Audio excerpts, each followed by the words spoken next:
இதே கான்செப்ட் தான், வேறு ஒன்றும் இல்லை. தோரம் இருக்குது, பூச்சிகள் போகும், எப்படி வச்சோம்னா உங்களுக்கு பூச்சிகள் அங்கே நடம்ப தோரத்தில் போகும், உள்ளே போய் சரிக்கு விழுந்துடும். அதனால் வந்து ரொம்ப ரொம்ப அப்படியே மெலிசாக இருக்கும், தப்புன்னு விழுந்துடும். இதில் எடுத்து போட்டுற வேண்டியதான், வெளியே தேர்ந்து போச்சு. ஆரம்ப காலத்திலே நீங்கள் பயன்படுத்தினா இது மாத்திரம் போகும். உங்களுக்கு சௌரியத்துக்காக வேணா இதை வாங்கிக்கலாம். பூச்சிகளை தானாகவே அகற்றும் சேமிப்பு கலன், அதுதான் கண்டுபிடிப்பு. இதனுடைய மாடல் ரொம்ப ஒரு சிம்பிள் தான். இந்த ட்ராப்பை அப்படியே எக்ஸ்டெண்ட் பண்ணி இன்டர்னல் பெர்ஃபரேட்டட் கண்டெய்னர், உள்ள கண்டெய்னர் வந்து தோரங்கள் இருக்கும். அந்த கண்டெய்னரில் தான் நம்ம ரைஸை போடணும். இந்த ரைஸை போடணும். பூச்சிகள் என்ன பண்ணும், வெளியே வந்து தோரம் வழியாக வந்து இதில் அடித்து கீழே கலெக்ட் ஆகிடும். இது வந்து மாடல். கண்ட்ரி ஃபார்ம்ஸ் சேனலுக்கு வணக்கம். இன்னைக்கு நம்ம கோயம்புத்தூர் சித்தாபுதூர் பாலாஜி நகர் வந்திருக்கோம். இங்க இனோவேட்டர் டாக்டர் மோகன் அவர்களை சந்திக்க வந்திருக்கோம். அவர்கிட்ட அவருடைய பயணம் மற்றும் அவருடைய பல கண்டுபிடிப்புகளை பத்தி கேட்டு தெரிஞ்சுக்கலாம். வாங்க வீடியோக்குள்ள போகலாம். சார் வணக்கம். வணக்கம். உங்களை பத்தி சொல்லுங்க. என்னுடைய பெயர் எஸ் மோகன். தமிழ்நாடு வேளாண் பல்கலைக்கழகத்திலே PhD பட்டம் பெற்றேன். துறை என்று சொல்ல வந்தால், இந்த தானியங்களை சேமிக்கும் போது ஏற்படும் பூச்சிகளை துரிதமாக கண்டறிந்து கட்டுப்படுத்துவதற்கு நான் கெமிக்கல் மெத்தட், பூச்சிக்கொல்லி மருந்து இல்லாத முறையிலே என்னுடைய 35 ஆண்டு காலம் பணியில் இருக்கும்போது மற்றும் இப்போது கடந்த 5 ஆண்டு காலமாக அந்த பணி தொடர்கிறது என்னுடைய துறை. ஸோ அதுமாரி மை ஜேர்னின்னு சொன்னோம்னா, எப்படி இந்த பயணம் ஆரம்பித்தது, இன்னும் பயணங்கள் என்றும் முடிவதில்லை, பயணம் தொடர்ந்து போய்கொண்டு இருக்கிறது. அதற்கு எங்கே ஆரம்பம்னா 1974ஆம் ஆண்டு என் தந்தை பள்ளி படிப்பு முடிக்கும் போது, கோயம்புத்தூர் வேளாண் பல்கலைக்கழகத்திலே நீ போய் பட்டம் படிக்க வேண்டும், பெரிய ஆராய்ச்சியாளர் வர வேண்டும் என்று என் தந்தை என்னை ஊக்குவித்தார். அதுவே எனக்கு விதையாக அமைந்தது. அதிர்ஷ்டவசமாக 1976ஆம் ஆண்டு தமிழ்நாடு வேளாண் பல்கலைக்கழகத்திலே இளநிலை பட்டப்படிப்பிற்கு எனக்கு இடம் கிடைத்தது. அந்த படிப்பில் நான் சேர்ந்தேன். இப்போ 1976-77 எல்லா டிவிஷன் ஆஃப் அக்ரிகல்ச்சர், மண்ணியல், உழவியல், பூச்சியல் எல்லாம் பாடங்கள் எடுத்தார்கள். அப்பொழுது பூச்சியல் துறைனால எல்லாம் பயப்படுவாங்க, பூச்சியை பற்றி படிக்கிறதுனா கஷ்டம்பாங்க.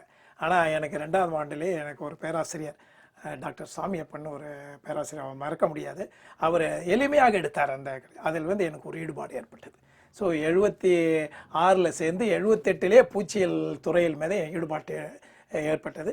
80 பட்டப்படிப்பு முடிந்தேன். பட்ட மேற்படிப்பு தான் ஆராய்ச்சி படிப்பு, MSc ஆராய்ச்சி படிப்பு. அது வந்து மதுரை, தமிழ் வளர்த்த மதுரை பதிலே எனக்கு இடம் கிடைத்தது. மதுரை வேளாண் கல்லூரி, அந்த வேளாண் கல்லூரியில் எனக்கு MSc படிப்பதற்கு வாய்ப்பு கிடைத்தது. MSc வந்து ஒரு ஆராய்ச்சி படிப்பினால் அது ரொம்ப ஒரு நல்ல ஒரு மாற்றம். என்னென்னா, அந்த இடத்துல திருப்பு முனை என்னென்னா, நெல் பராமரிப்பிலே, நெல் அதிலே பூச்சிகளை, விளக்கு பொறியினுடைய பங்கு அது என்னன்றதை கண்டு எனக்கு ஆராய்ச்சி கொடுத்தாங்க.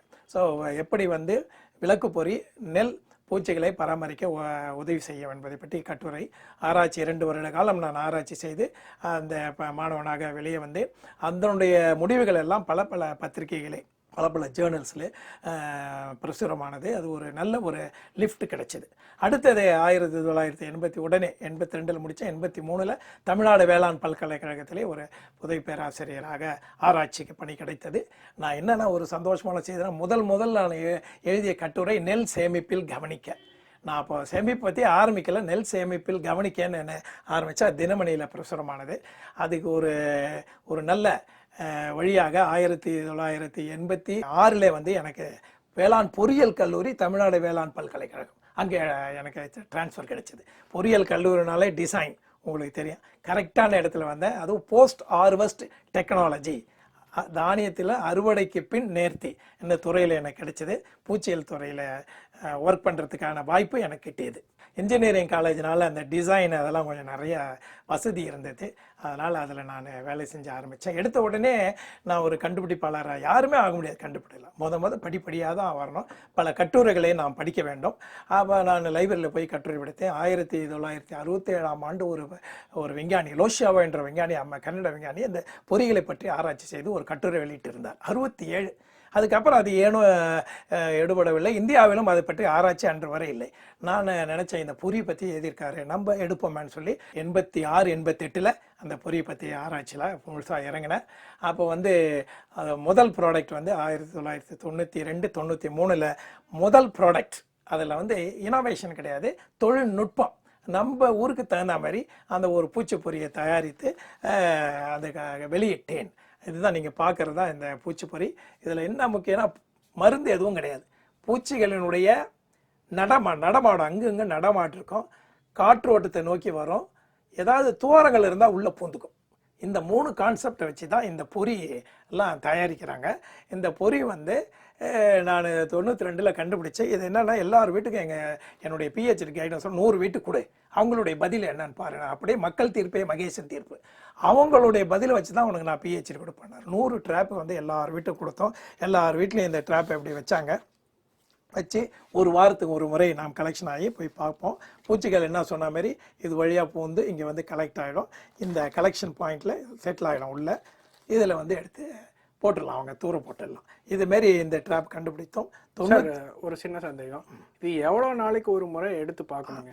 இந்த பூச்சிகளை வந்து இந்த பூச்சி பொறியை வாரம் ஒரு முறை எடுத்து பார்த்தப்போ, வாரம் முறை எடுத்து இதை அப்புறப்படுத்திடலாம். தண்ணியில் போட்டுடலாம், சாக்கடையில் போட்டுடலாம், ஒன்றும் பிரச்சனை. வாரம் ஒரு வாரம் அவசியம் நீங்கள் எடுத்து பார்க்கணும். டிலே ஆச்சுன்னா சார்? டிலே ஆச்சுன்னா ஒரு என்னது அது ஒரு வாரம் 7 நாள் இல்லை 10 நாள் கூட எடுக்கணும். நீங்கள் பாடலாம் வச்சுட்டு நம்ம எடுக்கவே வேணாம்னு நினைக்கக்கூடாது. ஏன்னா நம்மளுக்கு வந்து அப்பப்போ சுத்தப்படுத்தணும். எல்லாம் சுத்தப்படுத்தணும். வாரம் ஒரு முறை அல்லது 10 நாள் கூட நீங்கள் போகலாம். மறந்துட்டா 10 நாள் வரைக்கும் போகலாம். அதுக்குன்னு மாத கணக்கில் நீங்கள் வைக்கக்கூடாது. அதுதான் அதனுடைய அதை கண்டுபிடித்தோம்.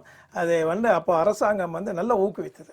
92 வந்து எனக்கு வந்து மோகன் பொறின்னு இதுக்கு ஆர்டர் கொடுத்தாங்க. கவர்மெண்ட் ஆர்டரே போட்டாங்க. 5000 ரூபா விருது கொடுத்தாங்க. எதுக்குன்னா மேற்கொண்டு நம்ம அந்த ஆராய்ச்சியை நல்லபடியாக தொடரணும் என்பதற்காக அரசு வந்து தமிழக அரசு என்னை ஊக்குவித்தது. அப்புறம் இன்னொன்றுன்னா 1 லட்சம் ரூபா கொடுத்துச்சு. கொடுத்து அதை மேனுஃபேக்சர் பண்ணி மக்களுக்கு 5 ரூபாய்க்கு கொடுங்க, விவசாயிகளுக்கெல்லாம் 5 ரூபாய்க்கு கொடுங்கன்னு கொடுத்தோம். ஒரு 1000 பொரிய அளவுக்கு கொடுத்தோம். அதுக்கப்புறம் இது என்னோ தெரியல, அப்படியே அந்த அப்படியே தொய்வு என்னன்னா, ஒரு என்டர்பிரனர் முக்கியம், வியாபாரி முக்கியம். ஒரு நம்ம கண்டுபிடிப்பாளர் ஒன்று, வியாபாரம் ஒன்று, 2 தனித்தனி அங்கம். அப்போ வந்து இதுக்கு வியாபாரி எப்போ வந்தானா 2000 ஆண்டு தான் வியாபாரியே வராரு. வியாபாரி வந்த உடனே நீங்கள் பாருங்கள், இப்போ பார்க்க போகிறது பாருங்கள்.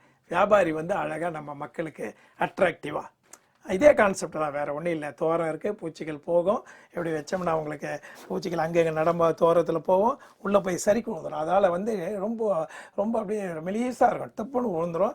இதில் எடுத்து போட்டுற வேண்டியதான், வெளியே தேர்ந்து போச்சு. சார், இதில் பர்டிகுலராக க்ரீன் கொடுக்கறதுக்கு காரணம் உண்டா? பூச்சிகள் அட்ராக்ட் ஆகும் அப்படி அந்த கலர் அட்ராக்ஷன் எதுவும் கிடையாது. க்ரீன் போடலாம், ப்ளூ போடலாம், நிறைய கம்பெனி மார்க்கெட் பண்ணுறாங்க. இது வந்து பேட்டன்ட் கிடையாது, பப்ளிக் யாருக்கும் எந்த உரிமையும் கிடையாது. யார் வேணுமோ அதை எடுத்து வியாபாரம் செய்யலாம். லைசன்ஸ் வேணால் வாங்கிக்கலாம், இல்லைன்னா வியாபாரம் செய்யலாம். அதனால் சில கம்பெனிகள் க்ரீன்னா பச்சை, விவசாயிகள்னா அப்படி ஒரு அட்ராக்ஷன் போடுவாங்க. அதுக்காக தான் தவிர இதில் எதுவும் பர்டிகுலர் கிடையாது. இது வந்து நல்ல 2000 எக்ஸிபிஷனில் தான் இது மெயினாக பிக்கப் ஆச்சு. எக்ஸிபிஷன் மூலமாக பல லட்சம் இது விற்க முடிந்தது. ஏன்னா மக்கள்கிட்ட சந்திக்கும் போது நிறைய பரவச்சு. இன்று தேதி வரை பார்த்தீங்கன்னா 1 மில்லியனை நாங்கள் கிராஸ் பண்ண போகிறோம். 1 மில்லியன்னா 10 லட்சம் யூனிட்டை கிராஸ் பண்ணும்போது அது ரொம்ப கம்மி தான். என்னுடைய தொலைநோக்கு பொறுத்து என்னுடைய பயணத்தில் பழைய லட்சியங்கள் இருக்குது. இதை பல கோடி மக்களுக்கு சென்று அடைய வேண்டும். அதற்கான பல திட்டங்களை வகுத்திருக்கிறோம். ஸ்கூல் பசங்க கூட இதை மாடிஃபை பண்ணி சின்ன சின்ன இந்த பிஸ்லரி வாட்டர், பிஸ்லரி பாட்டிலில் தலைகீழ பண்ணி அதெல்லாம் பல விருதுகளை வாங்கியிருக்காங்க. மத்திய அரசு 2 மாதத்துக்கு முன்னாடி எனக்கு ஒரு விருது கொடுத்துச்சு, சொசைட்டல் ஹீரோ. மக்களை இந்த கண்டுபிடிப்பு மூலம் மாணவர்களை அவர் வந்து ஒரு scientific towards science kindle the scientific temper of school children சொல்லி என்னை பாராட்டி டெல்லியிலே ஒரு 20,000 ரூபாய் கேஷ் அவார்டும் சர்டிஃபிகேட்டும் கொடுத்தாங்க. ஸோ ஏன் இதை சொல்கிறேன்னா, ஸ்கூல்லையும் இந்த மாரி கண்டுபிடிப்புகள் தேவை. ஸோ ஒரு வீட்டுக்கு ஒரு ட்ராப், ஒரு பண்ணைக்கு ஒரு ட்ராப் கண்டறியுது. ஒரு ஸ்கூலுக்கு, இந்தியாவில் ஒரு ஸ்கூலுக்கு அட்லீஸ்ட் 1-2 ட்ராப்பாக இருந்ததுன்னா பல முனைகளில் இது வந்து ஒரு பயணம் இருக்கும். ஏன்னா a grain saved is a grain produced. ஒரு தானியத்தை நம்ம கஷ்டப்பட்டு சேமித்தாலும் அது வந்து நம்ம நாட்டுக்கு ரொம்ப நல்லது. பூச்சிகளை எடுத்து விட்டால் பூச்சி மல்டிப்ளை. அதனால் ஒரு பூச்சி 2 ஜோடி, ஒரு ஜோடி வந்து ஒரு உங்களுக்கு வந்து ஒரு 40 நாளில் 150 முட்டைகளை விடும் ஜென்ரலாக. அந்த 150 முட்டைகளில் பொறிக்கிற முட்டையை பார்த்தா கூட 100 ஆகிடும். ஸோ 100 குஞ்சுகள் வந்து 100 வண்டு ஆகிடும். அப்படியே பாருங்கள், மல்டிப்ளை பண்ணிங்கன்னா அதையும். ஸோ நீங்கள் ஒரு வண்டை ரிமூவ் பண்ணால் இவ்வளோதானு நினைக்காதீங்க. 10 வண்டை ரிமூவ் பண்ணாலும் அது வந்து நாட்டுக்கு ஒவ்வொரு வீட்டுக்கும் ஒரு 10 வண்டை ரிமூவ் பண்ணால் நம்ம நாட்டில் எவ்வளோ தானியங்களை நாம் பாதுகாக்க முடியும். Simple method. ஸோ இது கண்டுபிடிச்சோம். இதை கண்டுபிடிச்சி போயிட்டு இருக்கும்போது 2000 பாருங்க, 93 2000. அதுக்கு நடுவில் 98 விவசாயிகள்லாம் கேட்டாங்க, எனக்கெல்லாம் இதெல்லாம் சரிப்பட்டு வராது, 100 கிலோ நான் விதை சேமிக்கிறேன், எனக்கு ஒரு ட்ரம் வேணும்னா. சரின்னு அப்போ தான் என்னுடைய மூளை நிறைய வேலை செய்து ஒரு கண்டுபிடிப்பாளராக என்னை மாற்றுது. விவசாயிகளுடைய கோரிக்கை வைத்து நான் வந்து ஒரு கண்டுபிடிப்பாளராக ட்ரம் தயார் செஞ்சேன். ஆட்டோமேட்டிக் இன்செக்ட் ரிமூவல் பின், பூச்சிகளை தானாகவே அகற்றும் சேமிப்பு கலன். அதுதான் கண்டுபிடிப்பு. இதனுடைய மாடல் ரொம்ப ஒரு சிம்பிள் தான். இந்த ட்ராப்பை அப்படியே எக்ஸ்டெண்ட் பண்ணி இன்டர்னல் பெர்ஃபரேட்டட் கண்டெய்னர், உள்ள கண்டெய்னர் வந்து தோரங்கள் இருக்கும். அந்த கண்டெய்னரில் தான் நம்ம ரைஸை போடணும். இந்த ரைஸை போடணும். பூச்சிகள் என்ன பண்ணும், வெளியே வந்து தோரம் வழியாக வந்து இதில் அடித்து கீழே கலெக்ட் ஆகிடும். இது வந்து மாடல். இது வந்து 100 கிலோ வரைக்கும் நல்ல திறம்பட வேலை செய்யும். எல்லாவற்றையும் ரிமூவ் பண்ணுறோம். 100 கிலோ வரைக்கும் தான். அது வந்து மக்களுக்காக கூட ஒரு காஸ்ட்லினால இது ரொம்ப நாள் பரவாமல் இருந்தது. 2013 அசாம் ஒரு ரைஸ் விதையெல்லாம் ரொம்ப முக்கியமானது. அசாம் அந்த மாநிலத்தில் அரசு வந்து 5000 ஒரு 100 கிலோ ட்ரம்மை விவசாயிகளுக்கு கொடுத்தாங்க விதை சேமிப்பதற்காக. அதுதான் ஒரு பெரிய ரெக்கார்டு. நார்த் ஈஸ்ட் நம்ம எல்லாம் இப்போ சொல்கிறோம். அந்த நார்த் ஈஸ்டில் முதலாக நம்ம இந்த கண்டுபிடிப்பை பயன்படுத்தினார்கள். அது அப்படியே இந்த பயணம் தொடர்ந்து கொண்டிருந்தது. அப்பொழுது இதற்கு வந்து மத்திய அரசினுடைய இனோவேஷன் அவார்டு கிடைச்சது. இனோவேஷன் அவார்டு, டெக்னாலஜி டே இன்வென்ஷன் அவார்டு அது கிடைச்சது இந்த கண்டுபிடிப்புக்கு. அப்போ அந்த டெல்லியில் நடந்த ஃபங்க்ஷனில் கேட்டாங்க, பேட்டன்ட் வாங்கியிருக்கீங்களா? அதுக்கு நான் பண்ண பேட்டன்ட் வாங்கலை. இனி கண்டுபிடிப்புக்கு பேட்டன்ட் இல்லாமல் விருது கிடைக்கக்கூடாதுன்னு கவர்மெண்ட் எடுத்தோம். ஸோ கண்டுபிடிப்பு நீங்கள் பண்ணிங்கன்னா பேட்டன்ட் பண்ணிவிட்டு அப்புறமா தான் அடுத்த வேலை பண்ணணும்னு எனக்கு உள்ள வந்து ஒரு உந்துதல் ஏற்பட்டது. இனி அடுத்தது நாம் பேட்டன்ட் கண்டுபிடிக்க வேண்டும், எப்படியாவது அடுத்த கண்டுபிடிப்புக்கு பேட்டன்ட் வாங்க வேண்டும் என்று ஒரு நோக்கம் வந்தது. 2002 நான் வந்து முதல் பேட்டன்ட் பண்ணேன். அது வந்து எப்படின்னா, ஒரு கருவி பூச்சிகளின் முட்டைகளை அழிச்சிடும், பூச்சிகள் உயிரோடு உள்ள பூச்சிகள்லாம் வண்டுகள் எல்லாம் வெளியேற்றிடும், இறந்த வண்டுகளையும் வெளியேற்றிடும். இந்த கான்செப்ட் தான் முதல்ல உலகத்தில் நம்ம தான் first machine to remove insect, dead insect, live insect, free living, ஃப்ரீயாக ஓடுற அந்த பக்கம் வெளியே ஓடுற லார்வா, அந்த குஞ்சுகள், சின்ன லார்வான குஞ்சுகள்னுவோம். அப்புறம் வந்து முட்டைகள், வெளியே இருக்கிற முட்டைகள் எல்லாத்தையும் நீக்கக்கூடிய முதல் கண்டுபிடிப்பு 2006 எனக்கு வந்து பேட்டன்ட் கிடைச்சிது. 198434 அந்த பேட்டன் 198434 அதனுடைய பேட்டன் நம்பர். அது வந்து மெஷினை நாங்கள் இருக்கும்போது ஹேண்ட் ஆப்ரேட்டட் மெஷினாக ஒரு ருவாண்டா மாணவருக்கு செஞ்சு கொடுத்தேன். 50 கிலோ பெர் ஹவர். அதில் திறம்பட ஆராய்ச்சி செய்து அதனுடைய பலன்கள்லாம் ஒரு பல கட்டுரையாக வெளிப்பட்டு இனி உலக அளவில் அந்த கட்டுரைகள்லாம் ஃபேமஸாக இருக்குது. இந்த டிவைஸ் வந்து இந்த அரிசி, தோரம்பருப்பு, கடலைப்பருப்பு, வீட், கோதுமை முதலிய அதுக்கெல்லாம் ரொம்ப சிறந்தது. இப்போ மக்கானா கூட கண்டுபிடிச்சிருக்காரு, நம்ம என்டர்பிரனர் சொல்லுவார். அதை மக்கானாவுக்கு இன்று வரை அதுதான் கண்டுபிடி இவ்வளவுக்கு மக்கள்லாம் பயன்படுத்துகிறாங்க இந்த மிஷின். சார் மக்கானாவுக்கும் இப்போ ஒரு மிஷின் கொடுத்துருக்குறோம். அப்படின்னா சார் மக்கானா வந்து ஒரு லோட்டஸ் சீட் என்பார்கள். இந்த பீகாரில் ஒண்டி தான் இருக்குது. அதுக்கு வந்து ஜியோகிராஃபிக்கல் இண்டிகேஷன் அப்படின்னா என்னென்னா, அந்த பீகாருக்குள்ள தனித்தன்மை வந்தது. இப்போ நம்ம ஊட்டி டீன்னு சொல்கிறோம், ஊட்டி அதுமாரி சொல்கிறோம். அதுமாரி தனித்தன்மை ஜியோகிராஃபிக்கல் ஜிஐ வாங்கி கொடுத்தாங்க மக்கானா. அது ப்ராடக்ட்டு லோட்டஸ் சீடுன்றதில் பஃப் பண்ணி அதை வராங்க. ரொம்ப காஸ்ட்லி ப்ராடக்ட், நியூட்ரிஷியஸ் ப்ராடக்ட்டு, ஃபாரினுக்கு எக்ஸ்போர்ட் ஆகுது பல மடங்கு. அது வந்து காஸ்ட்லி ப்ராடக்ட். அதுக்கு வந்து இந்த மெஷினை பண்ணியிருக்காரு. அதை பற்றி டீட்டெயிலாக சொல்லுவார். ஏன்னா நான் சொன்ன பிரகாரம் ஒரு என்டர்பிரனர் இருந்தால் தான் ஒரு கண்டுபிடிப்பு உலகம் போகும். இது வந்து இப்படியே போயிட்டு இருந்தது. அப்போ 2000 நான் சொன்ன மாதிரி 13 ஒரு மெஷின் நம்மளுடைய என்டர்பிரனர் வந்து அந்த ஒரு ஃபஸ்ட்டு அவருடைய சுய உபயோகத்திற்காக அந்த 100 கிலோ மெஷின் பண்ணார். அதை பற்றி நீங்கள் விரிவாக பார்க்கலாம். சரி, இது என்ன விலைங்க? இது வந்து ஒரு பீஸ் வந்து 170 ரூபா plus GST plus courier charges. India முழுவதும் கொரியர் அனுப்புகிறோம், வெளிநாட்டுக்கு ஏற்றுமதியும் பண்ணுறோம்.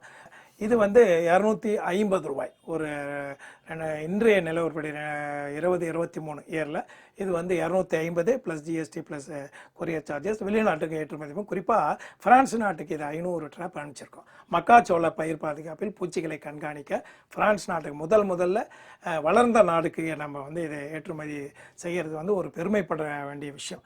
அவங்க ஒரே ஒரு கம்பெனி எங்கேயோ யூகேல யூஎஸ்ஏல பண்ணுறான்னாங்க, பட் அவங்கெல்லாம் ரொம்ப காஸ்ட்லினால அது போயிடுச்சு.